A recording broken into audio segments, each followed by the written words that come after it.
제가 동영상 링크를 올려야 되는데 안 올렸네.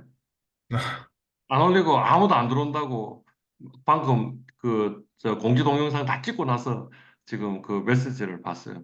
미안합니다. 아닙니다. 근데 시간이 좀 지났잖아요.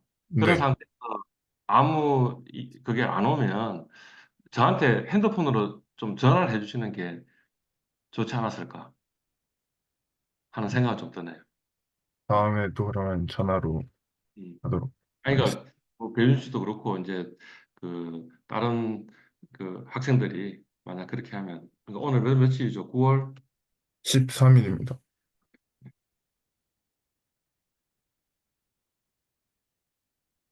우리 뭐 할 차례죠? 요거 맞나요? 3장, 네. 일장 네. 일장에 한달인 거죠? 오케이. 우리 어디까지 커버했어요? 1, 2 커버했어요? 기업의 목표 중간까지 오케이. 그러면 기업 조직의 형태에서 우리가 기억해야 될 것은 뭐 많이 있지만 그중에 가장 중요한 게 있다면 주식회사, 개인 기업, 의 차이를 알았으면 좋겠다. 예. 가장 큰 차이가 뭐였던 것 같아요? 유한 책임과 무한 책임, 누가 유한 책임이고 누가 무한 책임인데요? 주식회사가 유한 책임이고 개인 음, 기업이 무한 무한 책임. 책임이고. 근데 유한 책임의 의미가 뭔데요? 무한 책임의 의미가 뭔데요? 그 회사가 망했을 때 내가 얼만큼 책임지냐, 음, 유한 책임은 이제 유한 뭐 책임은 본인이 투자한 만큼만 만 책임진다. 그 네, 유한 책임이고, 무한 책임은 같이 망하는 게 내 개인 재산까지 전부 다 박아 넣어가지고 책임을 져야 된다. 그죠? 네, 맞나요? 왜 주식회사의 유한 책임이라는 제도가 도입된 거예요? 무한 책임이면은 투자의 선택이 쉽지 않으니까 왜 선택이 쉽지 않냐고. 이 회사가 망했을 때 본인도 같이 망하게 되니까 음. 투자금이 모이기 쉽지 않을 거라고 생각이 듭니다. 그럼 이전에는 왜 무한 책임을 해도 사람들이 투자를 했냐고요.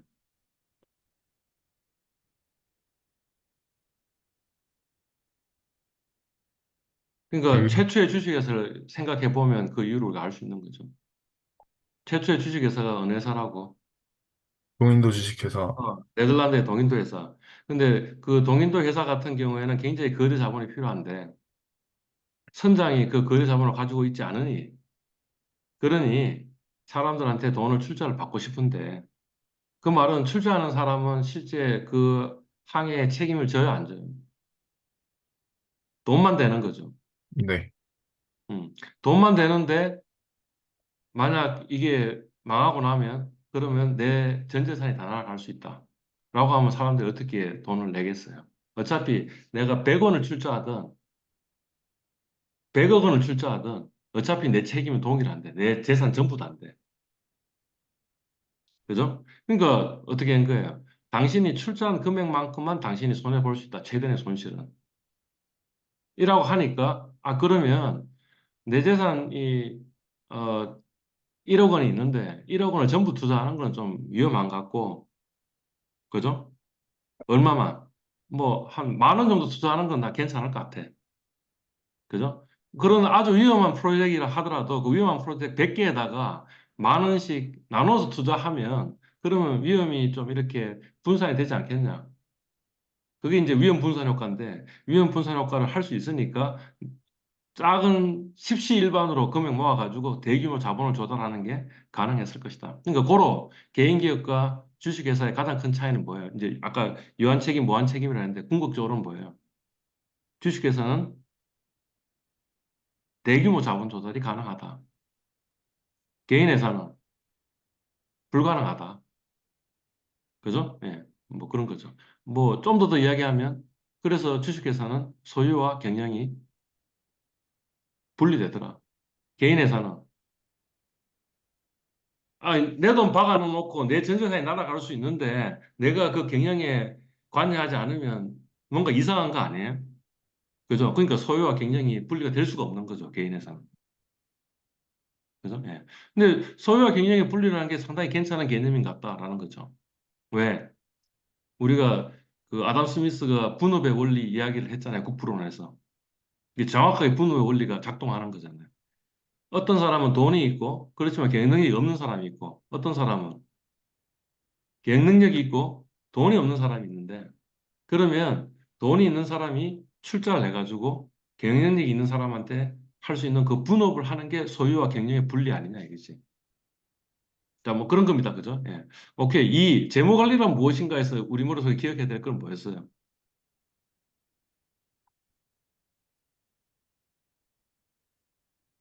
배준수 씨 머리에 남아 있는 거는 뭐예요?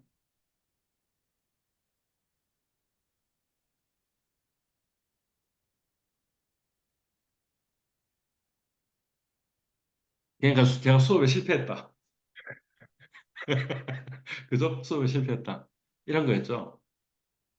자, 재무 관리는 누구가 알아야 될 지식이라고? 모든 사람이 알아야 될 지식이다. 원래는 누가 알아? 직접적인 소비자는, 재무 관리라는 지식의 직접적인 소비자는 기업, 재무를 하는 사람들. 기업 재무를 하는 사람이 가장 높은 사람이 누구라고?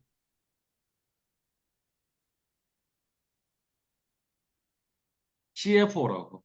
CFO가 뭐의 약자라고? Chief Financial Officer. 우리 CEO는 알아요? 몰라요. 그것도 알아야 되네. CEO는 Chief Executive Officer. 최고 경영자. 그러면 CFO는 최고 재무 경영자. 그죠? 예, 그 정도 되겠죠. 근데 CFO가 하고 있는 그 관할하고 있는 부서가 뭐가 있다고? 1번 경리부 또는 회계부. 그러니까 돈을 장부에 기록하는 부서. 그다음 뭐예요? 자금부, 돈을 관리하는 부서. 그죠? 그다음에 또 하나가 뭐라고? 기획부.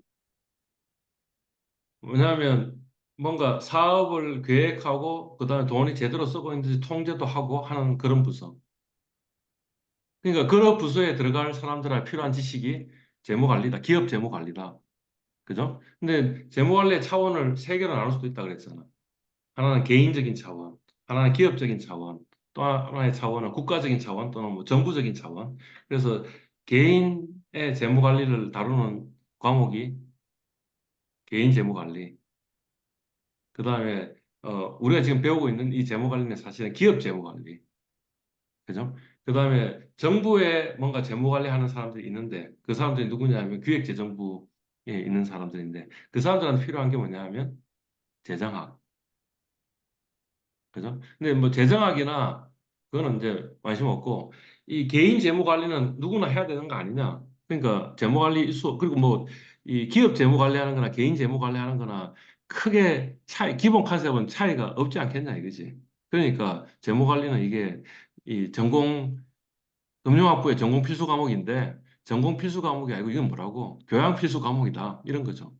자본주의 사회에 돈 관리를 안 하고 살아나갈 수 있냐 이거지.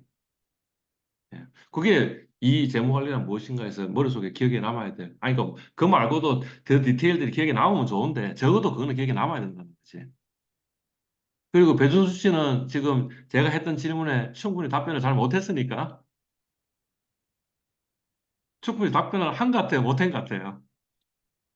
충분히 답변하지 못한 것 같습니다. 그치? 그러니까 뭐냐면 지금 제대로 정리가 안 돼 있는 거지. 라는 겁니다. 예.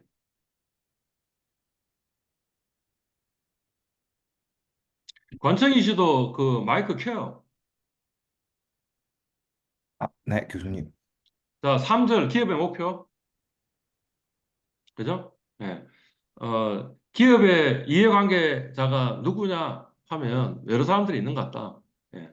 그래서 제 수업하는 중에 그 손익계산서를 놔둬놓고 기업의 이해관계자가 누구이고 누가 더 잔여재산 청구권자이냐에 따라 가지고 그 사람이 좀 더 기업의 주인이 아니겠냐 이런 이야기도 했던 게 머릿속에 좀 남아 있어야 되고 그래서 다양하게 있는 것 같다. 그죠? 근데 누가 주인이냐? 라고 한다면 결국에는 그 이 기업이 망했을 때 가장 피해가 큰 사람이 누구이냐인 것 같다라는 거죠. 그러니까 지금 와서 보니까 이 현대 주식회사 제도에서는 사실 주주도 그렇게 스테이크가 큰 사람 아닌 것 같다. 저는 삼성전자 한 주를 갖고 있는데 그러면 삼성전자가 망한다고 하더라도 한 7만 원 정도 제가 손해 보는 거지. 그러니까 망하든 말든 별 크게 제 인생에 크게 영향을 미치지 않을 거 아니냐 이거지. 그죠? 예. 근데 그 삼성전자 직원은 인생에 꽤 영향을 미치지 않겠어요. 그죠? 그거보다 인생에 더 큰, 그러니까 삼성전자 직원도 사실 인생에 크게 영향 안 미칠 수 있어요. 딴 회사 가면 되니까. 그죠? 삼성전자에 있으면 인재인데, 그냥 딴 회사 쉽게 갈 수 있지 않을까? 그죠? 그렇게 이야기하면 삼성전자 망했을 때 가장 가슴이 아픈 사람은 이재용 아니겠냐? 이재용이 지분은 5%도 안 되는데, 삼성전자에. 그렇지만 이재용이 가장 가슴이 아플 거라고. 그러니까 이재용이 주인이라고 할 수 있는 면도 있겠네요. 이런 이야기죠. 자, 대리 문제도 이미 이야기했죠? 예, 예. 주인이 노예 보고 모든 일을 다 맡겨놨는데, 또는 집사한테 모든 일을 다 맡겨놨는데, 이 집사가 자기의 이익을 극대화시키려고 하지, 주인의 이익을 극대화시키지 않으려고 하는 일들이 벌어진다. 뭐 이런 이야기를 했고요. 그래서 결국에는 이 재무라는 분야를 어떻게 생각할 수도 있냐 하면, 이런 대리 문제를 해결할 수 있는 방법 중에 하나가 뭐냐 하면, 계약을 통해서 만들 수 있고, 그래서 이 회사라는 것도 가만히 보면 여러 가지 계약들이 그냥 막 결합되어 있는, 무수히 많은 계약들이 결합돼 있는, 그래서 Nexus of Contract이라고 이야기할 수 있지 않겠냐, 뭐 이런 이야기를, 이것도 지난 시간에 했죠? 했나요? 안 했나요? 했죠? 네, 했습니다. 여기서부터 아니야? 네, 맞습니다. 이렇게. 자, 청구권에서 본다면, 이제, 그냥 그 그러니까 기업의 성과가 좋든 나쁘든 상관없이 그냥 이 고정돼 있거나 아니면 위험이 없는, 그러니까 손실을 볼 위험이 없는 그런 청구권자가 있을 수 있겠죠. 그런 사람들을 우리 고정 청구권자라고 이야기를 하고, 그런 사람들은 조금 더 기업의 주인에서 약간 거리가 있지 않냐. 이런 거죠. 그런 관점에서 본다면 채권자는 채권에 이미 이자와 원금이 정해져 있잖아. 그죠? 그러니까 그런 면에서는 약간 덜 주인. 주주는 어떤 거예요? 이익이 나가지고 그다음에 내부 유보하고 남은 돈을 내가 가져갈 수 있고, 아니면 청산하고 나서 돈 다 갖고 나서 돈이 남으면 그 중에 일부를 내가 가져갈 수 있으니까 이게 고정 청구권자가 아닌데, 그렇지만 채권자는 고정 청구권자 아니냐? 그러니까 채권자가 주주보다는 조금 더 덜 주인 아니냐? 기업의 이해관계자가 아니죠. 덜 스테이크가 덜 하지 않냐라고 이렇게 이야기를 할 수가 있겠네요. 그죠? 근데 그렇지만 사실 채권자도 상당히 그 손해를 볼 수 있는 가능성이 있습니다. 그죠? 뭐 어떤 상태예요. 기업이 돈을 못 갚는 일도 벌어질 수 있잖아요. 이자 원금도 못 갚으면 그러면 채권자가 손해를 볼 수도 있잖아요. 그런 의미에서는 채권자도 상당히 기업의 스테이크가 이해가 굉장히 큰 이해관계자다. 이렇게 이야기를 할 수 있겠죠. 그죠? 경영자하고 직원도 그 이 고정 청구권자의 성격이 꽤 있죠. 월급이 딱 정해져 있는 면도 있지 않아요? 그죠? 근데 반드시 고정 청구권자는 아니죠. 회사에 이익이 많이 생기면 성과급을 더 많이 받기도 하지 않아요. 그죠? 그러니까 경영자하고 직원은 고정 청구권자이긴 하지만 그래도